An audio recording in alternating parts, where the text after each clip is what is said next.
You know, just like time loops themselves, it feels like the movies about time loops are never ending.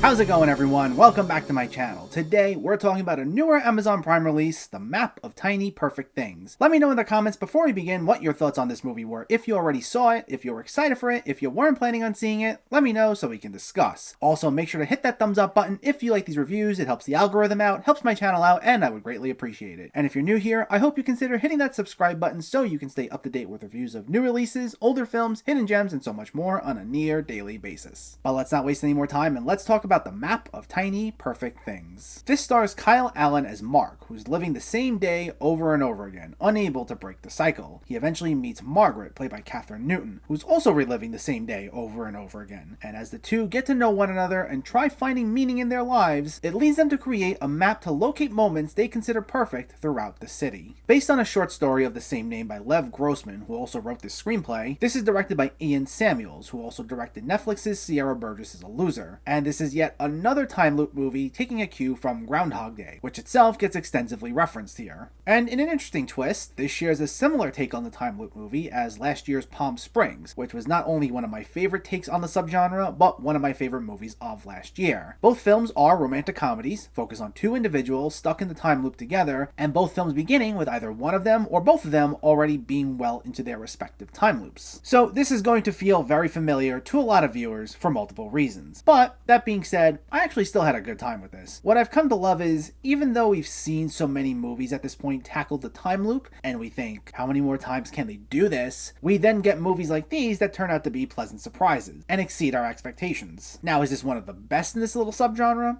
I'll be upfront and I'll say no, and it'll definitely feel a little predictable in some areas because it hits some of the same beats we've seen before, but it's a film that has a lot of sincerity to it, and is clearly one that's not being done just to cash in on the time loop concept. Unlike many of these other time loop movies, this is a more coming-of-age tale, being one of the rare movies dealing with this subject where we're focused on younger characters. We see how they're taking advantage of their situation to teach themselves things like learning how to drive, as well as getting a taste of what it's like to live on their own. And while a lot of these films tend to focus on someone who's more of a jerk and it's about how they have to come around to be a better person, this takes a slightly different route. This focuses on two people who are actually pretty likable right from the beginning and are trying to use this moment to find their purpose, seize the day, and bring meaning to their lives. And I know that sounds kinda cheesy, and maybe every so often, yeah, it might be. But, for the most part, it almost never comes off as manipulative and doesn't try too hard to pull on your heartstrings. And to be clear, I'm also not saying these characters are so likable that they're bland and generic. They still have some lessons they have to learn along the way, like Margaret tends to keep her guard up, it's clear she's hiding something, and she brushes a lot of things off with sarcasm. Meanwhile, Mark sometimes gets so wrapped up in his own world that he tends to not think of others or ask anyone else how they're doing, even his own family members. And their journeys as they figure out how to be better people are nice ones to follow, and we especially enjoy following them because of the two performances. Now, this is the first time I've seen Kyle Allen in anything, but I found him to be very funny and charismatic. The film's through his perspective, and I felt he hit all the right notes and made this an engaging experience. Though the big standout is Kathryn Newton, who I thought gave her best performance I've seen so far from her. And it was made even more refreshing due to the fact that her last movie was Freaky, which I thought was good as a whole, but she herself got so little to do there. And this is a major step up as far as her expanding her range, and I thought she handled it exceptionally. I'd say between the two, I think she had the better arc. As I said, we know there's something off about her character, she's not telling us something, but once we start to chip away at what that is, I thought it was a really well done story, and I think where it goes is something that will resonate heavily with viewers, and I'm really hoping we see more roles like this from her in the future. And I thought the chemistry between Newton and Allen was fantastic, and I just had a big smile on my face whenever things would go well for them. On top of that, the film was pretty funny.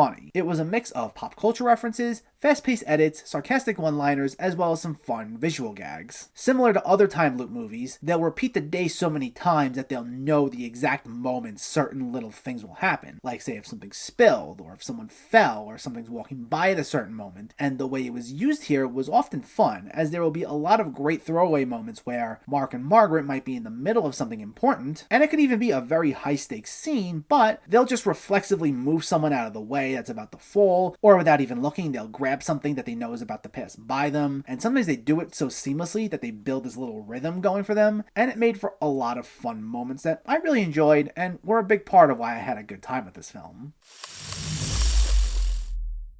Is this one of the best time loop movies? No, not at all. But it still manages to take the elements we're most familiar with and give them a fresh spin, giving us a coming-of-age story with a focus on finding meaning in your life. And it's carried extensively by its two leads, with both of them doing a great job, especially Kathryn Newton giving her best performance thus far. It's funny, sweet, and an all-around blast, and it's on Amazon Prime now, so you should definitely check this one out if you can. The Map of Tiny Perfect Things gets a 7.5 out of 10. So let me know, did you see The Map of Tiny Perfect Things, or are you planning to see it, and what were your thoughts? Did you find it funny? Do you have a favorite time loop movie? Let me know in the comments below so we can discuss. Also, if you enjoyed this video, please like it and share it, and for more movie reviews and film discussion, please make sure to hit that subscribe button to stay updated. Thanks for watching everyone, and keep having fun with film.